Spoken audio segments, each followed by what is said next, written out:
Because it was a probation violation, right? Yeah. Because he went back to Vegas? He wasn't supposed to go? Back to Vegas. I told him to stay out of Vegas. We were fighting the attempted murder. Wasn't supposed to go. Came out, we did the Floyd thing. I was work, got him right back out of there. And I guess a week later, because he not going to tell me, think she wanted to go to Vegas. He tells her, Wack told me I need to stay out of Vegas. Case going on. She hits him with the, is that your daddy type shit. Instead of him, like, not paying that any attention and knowing that whatever Wack's telling me in this type of situation is to help me, not hurt me. He ended up going back to Vegas, and Rock, it was a fan because I watched the whole video footage. It's a fan that said, Rock, we love you, but we hate him. Pointing at Blueface. This is you guys' persona. This is what you got to sell into the public. Rock pregnant or took off on the girl. Girl has the phone. Blueface thinking, let me kill the footage, grabs the phone to get rid of the footage. But because the phone was over $700-800, boom, they hit him with a robbery. He gave the phone back at the scene, like 30 seconds later. They hit him with a robbery. The robbery violates the California case that we just took probation on that has something to do with his baby mama, right? So now I'm trying to get the robbery beat. We dead bang on 32 cameras. They drop it to a misdemeanor. I dropped it to a misdemeanor because we got 4 years mandatory prison time sitting in California if you catch any case anywhere after we took the deal. And this is the case. So I'm thinking, okay, I can't beat it. So let me at least get it reduced from felony to misdemeanor, right? So once we get it reduced from felony to misdemeanor, I'm hoping that when we get back to California, maybe we'll get some amnesty, right? So we get back. I got an excellent attorney, David Kessel. He goes in there. Remember, Blueface is supposed to get 4 years. Same type thing, Suge Knight, when he got to 9 years. He didn't get 9 years for the kick. That was just violated his joint suspension. Violated probation, yeah. Right? So whatever that was, they gave it to him. We go in there, Kessel pulls out a miracle. All right, I'm not going to send him to prison for the 4 years. They're going to give him 300 days in the county, right, with a late date release of July 3rd. What is up with it, YouTube? It's Coffee tapping back in, man, and cases on cases on cases. That's a lot to manage there, you know what I mean? It's just best to fall back, stay out of trouble. Comment if you ever been in that situation in your life. You got a case pending, you're out on bail on another one. This one, you're on probation. If you take a plea in this one, will it constitute a violation of probation in that one? Like, it's just a lot, man. And Blueface, we know, been locked away for a little while. Wack trying to keep his name alive with all the reality TV-ish and everything going on with Ray J. I think I seen some, or maybe that's a separate situation with the Blueface reality stuff. I don't know, man, but can y'all believe that? That is the best move Blueface could have ever did, was to break the fuck up with Krishan Rock. Some might say, oh, Blueface was foul to her, or she would listen.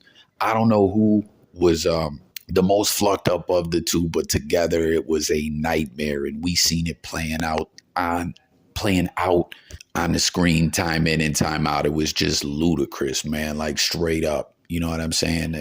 Like poison in the form of a relationship, and each side fed off of each other's poison. And it was just crazy when I found out that this ish was really real. You know what I'm saying? I often wondered if it was like all scripted, all for the fluck of it to go viral and to be controversial. But then it come to the light seeming like this was really real. Like this, like, can y'all believe that? The Blueface Krishan Rock ish was real. That is a fucking nightmare, man. Straight up Jerry Springer ish, just terrible to the fullest, man. But all in all, Blueface ended up all right. 300-day sentence. And then he's going to come back out and still have to keep his nose clean and all that. But at the end of the day, as long as he, stays out of trouble, he'll avert that 4-year prison sentence, which all things considered, a shootout or a shooting, whatever you want to fucking call it, in a strip club and all that, it could have been much worse. This man could have been doing 10 to 20 years. So it really turned out well for this dude. He's pretty fortunate. Y'all remember that footage when the dude was the victim of that crime? Was in there and was saying this is like classism or celebrityism or whatever, that Blueface was being shown, favoritism because of his celebrity status, which it feels like back in the day that was more a thing than it is now, right? Like, y'all remember way back, it seemed like anything any celebrity did, for the most part, they would get up out of. But then we started seeing some celebs go into jail. But Wack100 worked his magic with the attorneys that he hired and everything for Blueface. But that's just crazy to me that what, got him locked up more or less was going back to Vegas, which was just full out stupid, period.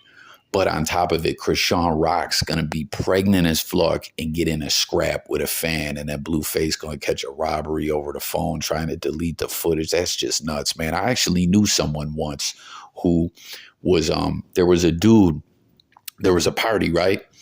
And late night when everyone was vibing and talking, music's blasting in different rooms and whatnot, this one dude started in a separate room trying to like berate and hem up this female, right? On some ish that it was some bum ass dude who stole some weed from the weed man. The weed man used to like pay this dude a little bit of money because he was cool with dude's family. You know what I'm saying? And he would break him off with a little bit of something for bagging up and stuff like that. And he stole like an ounce or something like that. And the dude was working with so much bud that dude didn't even notice. But old girl told him like, yo, such and such had weed for sale. He's beating you in the head on the low.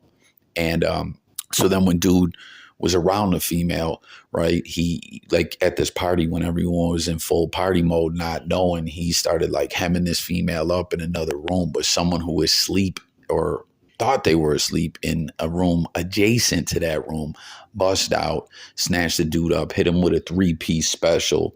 Then on the way out, dude running out the house, someone else socked him in the mouth and his phone fell out of his pocket.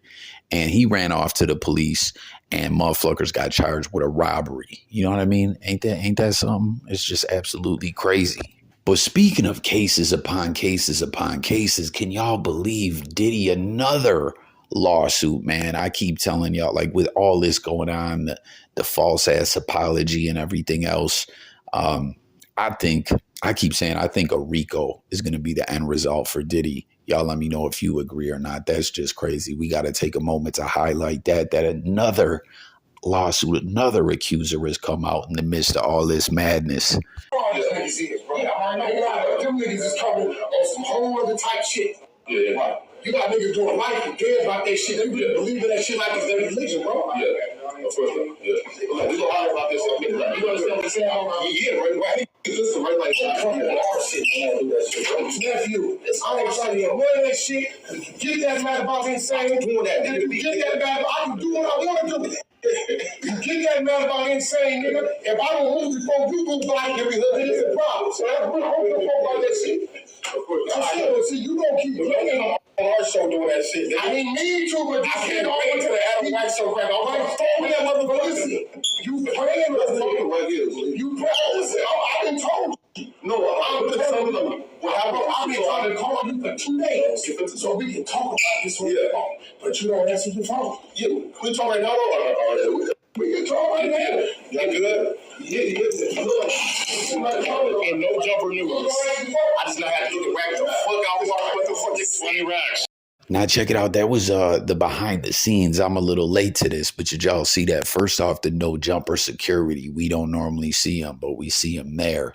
And you see Wack pressing Flacco, which was fake as fuck. Wack, like we've all already established, Wack don't really want to smoke with anyone. He just wants to try to control everything and spin narratives. And like I said, he put it right out there on that leaked conversation from Hassan Campbell where he was dissing Big U and Nipsey Hussle, R.I.P. to the GOAT Nipsey, behind everyone's back. When Adam's name came up, he said, yo, I got that white boy in my back pocket. I'm controlling everything going on over there. That's all it's about with Wack100 is manipulation. And with all this being said and seeing this behind the scenes and everything, like you see I think that gentleman's name is P. Nice, who seemingly is out of a job now, with the announcement that like No Jumper is pretty much deaded off. I really wonder if this is the catalyst for all that. Like if Wack100 was like saying, look, Adam, you got too many people here. How much has No Jumper been through as a brand? You keep making it look watered down and, this, that, and the third, and it's just fucked up. And look, like, see what happens? This is your fault. Like, and No Jumper already done stirred up all kinds of ish and disrespected all kinds of motherfuckers. You know what I'm saying? But I think Wack was like already pressuring Adam. This is my guess. Comment and let me know if you agree. You know what I'm saying? And then with this, I think it just came down to him hating on Spider Loc, trying to get SPI up out of there. So like this situation, I personally believe was the catalyst for all this. Can y'all get with that? Do you think it's true? Even though he started it? Yeah, Wack found out about him dissing his fucking head and he was doing his little stuff. But he's thinking this everybody else. Why did he do that to Spider if he knew that it was him? No, he knew it was me. I'm the one that came. Hold on. I think Spider was talking about what he said and he quoted it. And that was enough for Wack to spaz out on Flacco, which to me is totally ridiculous.